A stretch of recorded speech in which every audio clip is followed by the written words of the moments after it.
Assalamualaikum warahmatullahi wabarakatuh dan selamat sejahtera murid-murid. Apa khabar kamu murid-murid pada hari ini? Cikgu harap kamu belajar dalam keadaan sehat dan sejahtera. Objektif pelajaran pada hari ini murid-murid adalah berkaitan dengan memahami elektrostatik. Maka di akhir eksperimen ataupun di akhir pelajaran nanti, cikgu harap kamu dapat memahami bagaimana cas-cas elektrostatik dihasilkan. Untuk maklumat kamu, elektrostatik adalah kajian tentang cas-cas elektrik yang statik. Statik bermaksud tidak bergerak. Cas-cas terdiri daripada cas positif dan cas negatif. Cas-cas ini boleh dihasilkan dengan menggosokkan dua bahan yang berbeza yang akan menyebabkan satunya bercas positif dan satu lagi bercas negatif. Cas-cas yang terhasil ini hanya boleh dikesan jika kita menggunakan elektroskop. Murid-murid, kita tahu bahawa jisim dibuat daripada darah-darah yang dipanggil sebagai atom. Setiap atom mempunyai cas negatif dan juga cas positif. Contohnya proton bercas positif, manakala elektron bercas negatif.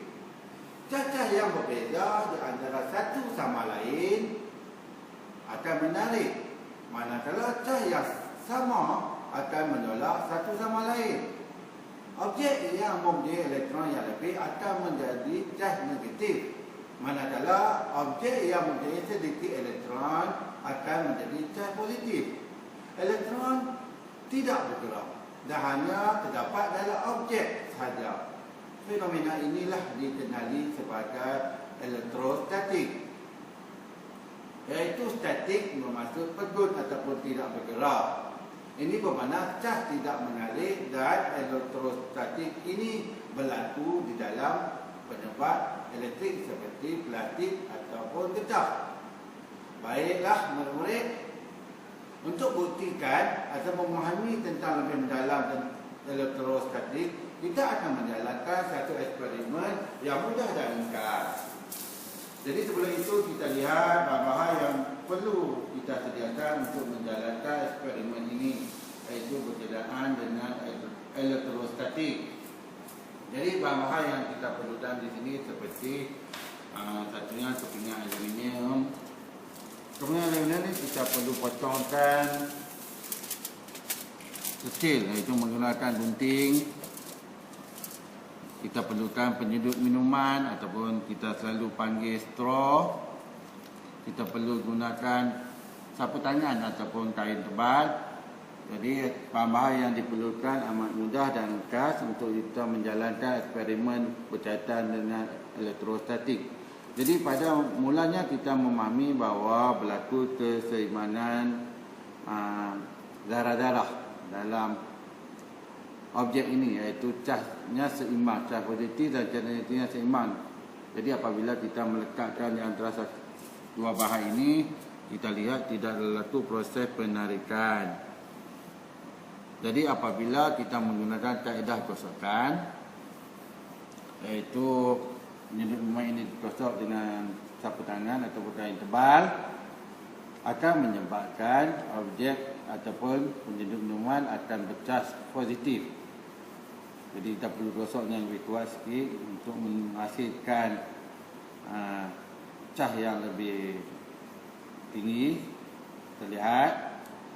Jadi apabila kita meletakkan berdekatan dengan kepingan aluminium yang dipotong, berlaku tarikan ataupun kepingan aluminium melekat kepada straw yang kita gosokkan sebentar tadi. Ini membuktikan bahawa seperti yang kita pelajari tadi, cas yang berlainan iaitu cas positif akan menarik objek yang mempunyai cas negatif. Jadi ini telah membuktikan bahawa kita telah menunjukkan bahawa apabila suatu objek itu digosok, maka perubahan cas akan berlaku. Kita boleh ulang kaji eksperimen ini dengan menggunakan bahan lain seperti kita menggunakan berbola polistrin. Kan di antara dua objek tadi. Kita lihat di sini. Maka ini telah membuktikan bahawa objek yang menyecah perlainan akan menarik satu sama lain. Okey, baiklah murid-murid. Maka di sini telah membuktikan bahawa objek yang berlainan cas akan menarik, manakala objek yang cas yang sama akan menolak satu sama lain. Sekian, terima kasih. Assalamualaikum warahmatullahi wabarakatuh.